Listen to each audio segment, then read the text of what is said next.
Am I prompting my student too much or not enough? This is a question that we ask ourselves often as clinicians. If you have ever wondered that, have you ever worked with a student who's maybe prompt dependent or is not taking prompts that you are using as teaching tools? You are going to want to dive on into this episode.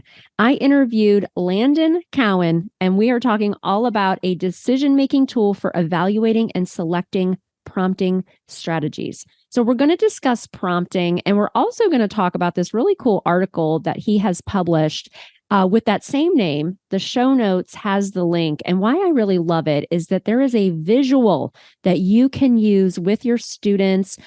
Are these prompts correct for teaching this skill to this learner? This also has nice applications for staff training as well. If you're working with people who are not prompting enough, or maybe prompting too much, or maybe we want to talk about prompting, this is a great episode. I'm excited for you to dig on in. And if you love this episode, and if you want to hear more about research, make sure that you leave a review for me on Apple Podcasts and let me know, do you love this episode? Do you want more applicable information that you can use in your day-to-day interventions? Without further ado, let's get into this episode and conversation with Landon Cowan. You're listening to Autism Outreach Podcast, a podcast full of ready-to-use strategies to help those with autism strengthen their communication skills. Here's your host, Rose Griffin of ABA Speech, a speech therapist and board-certified behavior analyst who shares tips you can use in your next therapy session. Welcome to episode 154 of the Autism Outreach Podcast. I am very excited for my conversation today with Landon Cowan. Thank you so much, Landon, for coming on to the program. Yeah, hi. Thank you for having me, Rose. Good to be here. And we were taping this around Thanksgiving. I have a turkey hat that I'm rocking for the turkey trot. And I was thinking every Zoom meeting I do today and tomorrow, why not? Right? We're all in the holiday spirit. That's what I was saying before I pressed record. Thank you for being here, Landon, for this intellectual conversation, but we're all thinking about our Thanksgiving traditions, aren't we? Absolutely. No. And honestly, there's nothing I love more than, being in the Thanksgiving spirit or just being, traveling for the holidays and still getting to talk about the stuff that I love. So honestly, this is like a perfect holiday break for me. There we go. I love it. So those of us that are new to you and your work, can you tell us about you and just your journey in the field, how you got into it, and then kind of what you're up to now? Yeah, absolutely. So I started my journey in applied behavior analysis actually when I was an undergrad. Back in around 2014 is around when I found out that behavior analysis even existed, and started my journey there as an undergrad student working at the University of North Texas with Dr. Karen Rader in some early intervention work, also working on staff training and things like that. And so after I finished that coursework, I went to the University of Houston Clear Lake, so just a few hours down the road from the University of North Texas, and continued my training there with Dr. Dorothea Lerman, Dr. Sarah Lachago, and Dr. Jennifer Fritz. And then from there, I really, while I was there, and certainly what we'll talk about today, a lot of that was my thesis in my master's program. After that, I did want to continue on in that same line of research in kind of complex decision making and problem solving. And so I joined Dr. Tiffany Kodak's PhD program at Marquette University up in Wisconsin, in Milwaukee, Wisconsin. And from there, I've been working on a lot of the same types of projects, looking at how do we, solve complex problems and how do we, consistently and comprehensively make decisions about any aspect of our clinical programming. And then from there, so I'm almost done with my PhD. I'm wrapping up my dissertation, hopefully in the next few months. And then right now what I'm doing is I'm working with Trumpet Behavioral Health, now a part of the Blue Sprig Pediatrics family. There's kind of a bunch of names that people might know us by. I'm out in the Bay Area in San Francisco, working with the Behavior Center as the clinical director for the Dublin, California location. where we specialize in the treatment of severe problem behavior. So working with a severe behavior population. So that's kind of my journey now. I wear a lot of hats and I've done a lot of things, and really just my passions are around that complex decision making, as well as the supervision and training of new staff. Cool. So is it Amber Valentino that is out there with? Okay, so she was on my podcast. She is just a light of positivity. I follow her on LinkedIn, and she was posting some things, and I was like, I like her. I know that she will be amazing. And she came on the podcast. You guys both have kind of the same aura of it, like very positive. I love that. And I was like her. I just do. Okay, that's fun. Yeah, you have to tell her I said hello. She was on the podcast earlier, but I'm always kind of like digging into the research because I'm an ACE provider, ASHA provider, and I came across your what I think is a very practical but very helpful article called "A Decision-Making Tool for Evaluating and Selecting Prompting Strategies," and I love that so much. Was it behavior analysis in practice? Am I remembering that correctly? Yes, that's correct. Okay, okay. I really love that publication because I feel like it is very scientific, yet easy to digest and things that we can transform. So I feel like treating clinicians, which I still am a treating clinician 2 days a week, but I feel like treating clinicians, it's really hard for people to stay in touch with the research. And so I try to do that, go in, with ABA speech and try to go in, look at what is going on in the research and then bring that to people in these bite-sized chunks. So for those of us, I like to start with like a baseline definition. And I know sometimes it seems silly because I'm like, let's start with a baseline definition of assent or, something that we've already talked about. But can you give us kind of a baseline definition of a prompt, kind of what you're talking about in this article? Yeah, certainly. That's certainly a great place to start. And so the way that I would define a prompt is really a prompt could be anything that occasions some desirable response.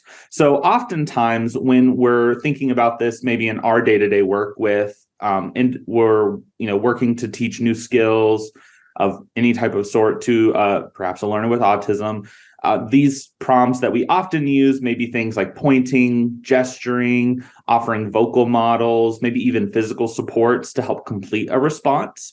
But a prompt could also be something maybe that you and I have set up on our phones every day, right? Just a little alert saying, hey, remember this meeting's coming up, or a sticky note on the fridge. Hey, don't forget to, set the meat out to defrost or something like that. Mm-hmm. So a prompt really is just a way to describe any supplemental stimulus or response that we provide that occasions some other response. Okay, great. I love that.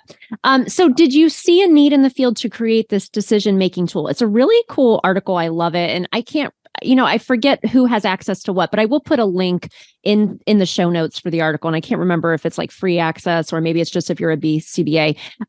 But there's a really nice visual, which I really, really love. Because I think sometimes in the field, we're just like, number one, I think sometimes people don't realize they're prompting when maybe they shouldn't.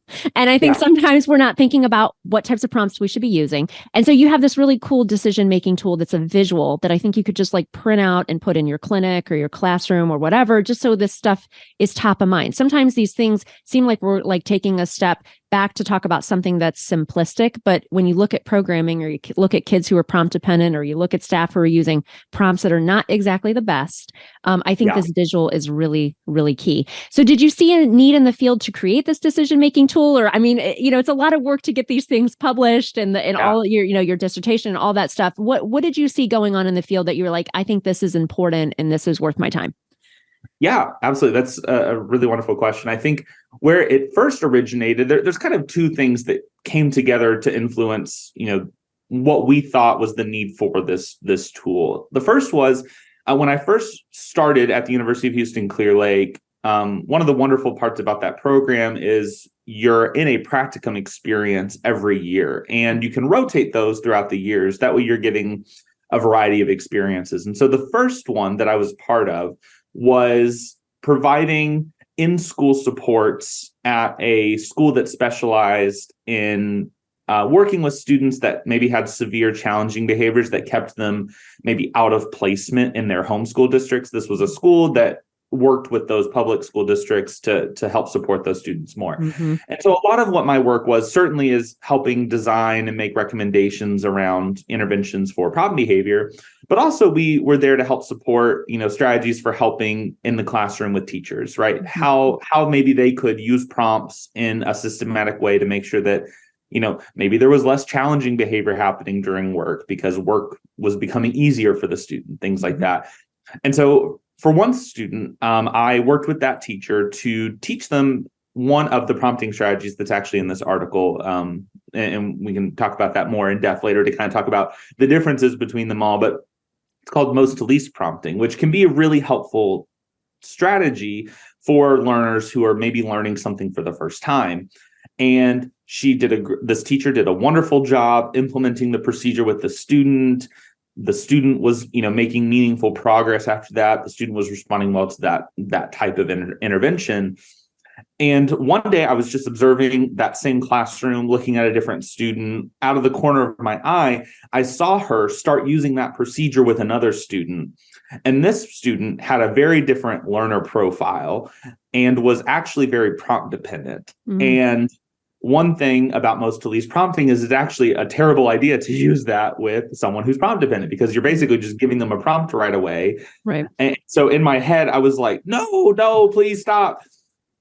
Part of me was excited that she was, applying what I had taught her to other students, Mm-hmm. but it was actually not matched to what that student needed. And so in going back to talk with my advisor, Dr. Dorothy Lerman, we were talking about that of, how would somebody know whether they should use most to least prompting versus least to most prompting or some other type of systematic structure of prompts. Mm-hmm. And so, we set about kind of creating a tool from that. And where it evolved is as we were just doing our literature search, there's a lot of recommendations out there as to why you might use one type of prompt or one prompting strategy versus another, right? There's tons of there's decades of research on this that kind of point to where this strategy might be better than another, or where they might be equally effective, or maybe where, this prompting strategy is not effective at all with a certain learner profile. And so we saw that was a lot of information for, your everyday clinician, or certainly another type of professional who's not well-versed in ABA, but maybe is a special education teacher or someone helping support students in one of those environments, like a speech pathologist or another type of interventionist. So we set out to start trying to put together something that we thought could be a helpful guide for people when trying to decide when one type of prompt or strategy might be more effective than another based on what they're seeing in the classroom. Yeah, I love that. And being a speech therapist in BCBA, I'm extremely type A. So, and I have been a public school employee for 20 years. I've also worked in non-public programs too, but I think why this article is great is that sometimes, and I know you see this probably when you're consulting, is, there's so many students to serve in a public school that I think the thing with prompting is you, number one, have to realize that you need to analyze what type of prompting you're using. Number two, you need to have running records of what type of data you're using, because that's the thing is like sometimes when I'm working with kids and who are autistic or otherwise, I am always taking data because, that's who I am at my core. And I'm analyzing the data to make treatment decisions. But sometimes these are the things that are just really hard for public school employees, especially because there's so many students to serve, right? There's so many students to serve. So I know you talk about lots of different prompts, and we'll talk about the flow chart that you created. But the one thing I would love for you to talk about, maybe like verbal prompting. This is something I was actually just talking about with somebody. I talk to a lot of people every day for different reasons, consults, this, that, and the other. When is it appropriate, or could you talk to us about verbal prompts? Because I think that, as a BCBA, I have talked about prompting and systematically fading prompts. And, I take data every day. We analyze the data. I am very old, so I have, done hand graph data back in the day. I've been dually certified for 12 years. So, but could you talk to us about that? Because I feel like the idea of verbal prompting is something that as speech therapists, we don't really talk about a lot, but you talked about the student who was prompt dependent. And I think that's what we talk about, a lot, or people that are kind of bashing ABA, I have an online business, so I see that a lot, is Yeah. like, oh, it's just, people that are talking about Gestalt or this other way of processing language, which, we're going to do a whole show on, is just the idea of self-generated language, which, that's the purpose of ABA speech, is to make sure every autistic learner has a voice. But we do have to analyze our prompts, or our students are not going to have generated spontaneous language. It doesn't just automatically transfer from a discrete trial session to net or natural environment. But I think the idea of a verbal prompt is important. So could you talk to us about verbal prompting a little bit, and when it might be appropriate, and kind of what, if you're using verbal prompts, like what to be careful of? Yeah, no, that's a really relevant question. And I think that was something very quickly as we were piloting out this tool that we had to ask a lot of questions about this, both for the verbal types of prompts as well as more physical or gestural types of prompts. I think we ran into a lot of the same questions. I think specifically for verbal prompts, to first break it up, I think there's two general types of verbal prompts that you could provide. One might just be a model of what your desired response for the learner to say is, right? So if you're showing them a picture of an apple and you want them to say apple, you could just say the word apple. Or a less intrusive version of that might be to just say part of the word, right? So maybe you just say the first sound, ah or app, something like that, right? So you could break it down. If you're trying to get them to say a specific word, you could provide a model or a verbal prompt of that word. So in our article, in the flowchart, what we refer to those as is partial and full vocal models. What we were also playing around with, we left them, we didn't necessarily mention them in this decision-making tool just because we thought that some of those rules kind of got a little harder to explain in a quick and easy flowchart. Was verbal prompts, which are maybe what we consider more of those indirect cues or reminders that we're offering to somebody. So, hey, remember, it's the one on the left, or what do you do after you put on your backpack, or what do you do after you pick up your pencil? You're trying to occasion some other type of response to happen after that. What I've seen clinically is, I think that these types of prompts are very common, both in classrooms and in intervention clinics. I think they're a very common type of prompt that folks try to use. I think sometimes they're hard to keep systematic. That's certainly an observation that I've seen, is because they're inherently indirect in some ways. Oftentimes I hesitate to use them because my staff might word things a little bit differently, or might cue to the wrong thing, or just a less ideal version of whatever we want them to do next, right? The verbal prompt might be a little more heavy-handed from one person and very vague from another person.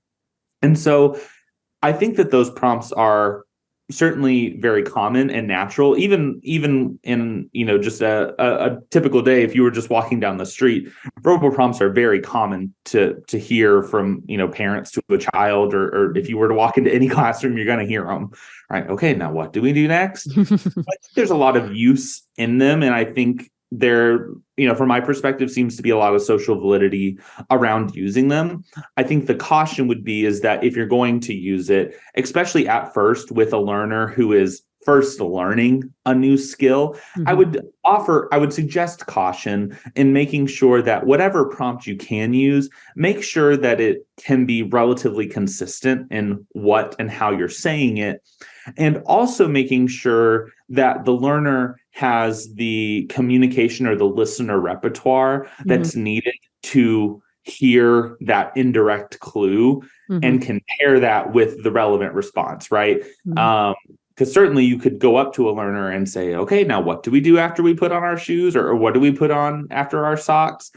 But unless that they've learned that response, okay, socks go with shoes, or water goes in the water bottle, or first peanut butter and then jelly. that type of prompt is probably not going to be super helpful for them unless they have that previous learning history with that association, right? So I think what's important to consider is what kind of initial training are you doing to make sure that that learner can respond effectively to that verbal prompt? Right. Yeah, I think that's good because I think sometimes we're saying a lot of things to kids and maybe they're not picking up on it. And then maybe you have to go in with a different type of prompt. And yeah, I think it's great to analyze. So you have this flow chart. I think it's called the sweeps flow chart. I think I got that from the article that you created, which I think is really helpful and applicable. Can you just kind of talk us through a little bit of the flow chart, how it could be helpful if people want to go back and look at the article? And I think it's applicable for speech therapists, for teachers, for BCBAs. Can you just talk us through the chart a little bit? Yeah, absolutely. And so what I'll first say is when you're looking in the article, we included parts of the full flow chart and the full package of materials just due to it was way too big to put into one article. It was going to make the article super long. So what we've done is we've included all of those things as available supplemental resources. At the end of us talking, I can give my email address, and I'm happy to send the article as well as those materials to anyone who wants them. We're more than happy to share those with anybody that wants them. So feel free. So what you'll first see, we created 2 flowcharts that focus on the different questions that you might ask yourself when selecting between different types of prompts and the prompt fading strategies. So one flowchart or set of flowcharts relates specifically to just the types of prompts. So what you would basically see in looking at the full document there is one page of it will be a series of questions related to vocal prompts or those verbal prompts, right? Some of the relevant questions there, we have this as a yes or no type of flow chart, right? That way it's relatively easy to navigate your way through it. Can the learner imitate vocalizations, right? So if you're asking them to say apple when you say apple, is that something that they can reliably do outside of just this teaching session? Or is that not a skill that they have acquired just yet? Or is not super reliable, right? And so we guide the user through a series of yes or no questions that ends up in a final box that gives some sort of not authorization, but direction of use this or don't use this, right? So you do that same thing for different types of model prompts or physical prompts. Can the learner imitate those things? Yes or no? Does the learner tolerate when you're physically guiding them? Do they tolerate that? Do they not prefer that? Or do they seem to like it way too much where they're not paying attention to anything you're doing once you're touching them, right? So that also gets into, aspects of what is the learner assenting to, right? Do they not tolerate physical prompts? Well, if they're not tolerating them, you probably shouldn't use them, right? Right. Yeah. Right. That's another thing that you would want to, explore further. So that's one flow chart. The other flow chart is related to the prompting strategies themselves. So these are the strategies that we have in the flow chart. There's 5 of them. And I'm happy to break them down further if you would like. And we also break them down a little bit in the article as well. The 5 are least to most prompting, which you're typically moving from a least intrusive prompt, such as maybe just a gesture, to a more intrusive prompt, which maybe all the way up is a physical prompt. Most to least prompting, which is where you're maybe starting at that physical prompt and you're fading down to a gestural prompt or no prompt at all. We also include a prompt delay, which is basically just a time delayed delivery of a single type of prompt. So maybe you're just waiting 5 seconds before prompting someone, or 10 seconds, or 15, 2, 4, 6, right? Whatever the amount. The rest of the types of prompts are more related to modifications of the ones that I've already mentioned. They most closely align with most to least prompting. So one of them is called graduated guidance, and all that is just a series of only physical prompts. So it's basically most to least prompting, but you're only using physical prompts. And then the other one that's there is the most to least with a prompt delay. That's essentially just most to least prompting, but you provide a small window of time before you deliver that most intrusive prompt to just assess whether independence with a skill is occurring. And so the flowcharts correspond to a worksheet that we give that is basically that same list of questions in a yes or no format. And what you're doing with those flowcharts is just mapping on your yes or no responses to those questions. to get your eventual outcomes. So the flowcharts themselves, I think, are a really helpful visual aid, especially if you're just trying to make a quick decision about a learner that's coming into your classroom. That could be an application of it, is you take a quick peek at the flowchart and determine whether or not you can answer those yes or no questions. Mm-hmm. If there's something on there that you're not sure about, so if we're asking, can the student imitate motor movements, or do they tolerate physical prompts? And if that's a brand new student, you may not know those questions, right? Mm-hmm. You may not have yet had the opportunity to assess how they tolerate physical prompting or imitating other movements or vocal models. So what we do is we provide resources that the user of the sweeps can then use to quickly assess or probe out those things to make sure that they're making a database decision that is relevant to their learner, right? So really what we've tried to provide here is a set of tools that you can use to make those database decisions to make sure that your teaching strategy best matches what seems to be right for that learner. Oh, I love that. And I think it's great because I feel like this article and this flowchart has a lot of implications for staff training. I mean, I think that it's really nice. Like, we all know that we're providing training, and maybe we have a training day, and, or maybe because, I work in a school district actually with 2 other speech therapists in the office, which is kind of fun. But I hear them talking about this staff is like over prompting and they do everything for the student. And, I think having like a nice general training talking about prompting, some of these things, I think we're like, oh, we just assume everybody knows, and you should fade your prompts, and what is the end all goal for the student. And I think some of these things that seem so basic are really what's most important. So I love this article. I think it's really great. So where can people find out more about you and your work if they have a question? And we'll include the link too in the show notes for the article. Yeah, absolutely. So the best place to find me, I'm not like super active on social medias or any websites or whatever with my own work, but a lot of the work that I'm doing, certainly feel free to follow me on LinkedIn. I think that's probably, or ResearchGate, those two. If you just search for Landon Cowan, I think I'm one of the only ones that pops up. And then I would also encourage your listeners to follow up with the labs that I am a part of. Dr. Dorothy Lerman continues to publish wonderful resources that are related to all sorts of dissemination of behavior analysis principles to a variety of populations. Right now, she some of her primary work is teacher training, as well as right now she's doing great things with teaching dental professionals how to, implement behavior analysis principles into their work. Nice. I would also recommend the work of my doctoral advisor, Dr. Tiffany Kodak. A lot of her work is, in the same realm, where we're trying to make informed assessment data based in intervention decisions for our learners. So I think that if you start there, hopefully that'll be a lot of information for you, and I'm always happy to answer any questions. Wonderful. Well, thank you so much for coming on the podcast. It was great to meet you. Thank you. Likewise. Thanks for listening to Autism Outreach. If you enjoyed the show today, make sure to subscribe so you don't miss an episode full of actionable strategies you can use in your therapy room. Write a review too. That would mean so much to me. I always love hearing from you. Have a specific topic that you want included on a future show? Reach out over on Instagram, ABA Speech by Rose, or visit me at www.abaspeech.org.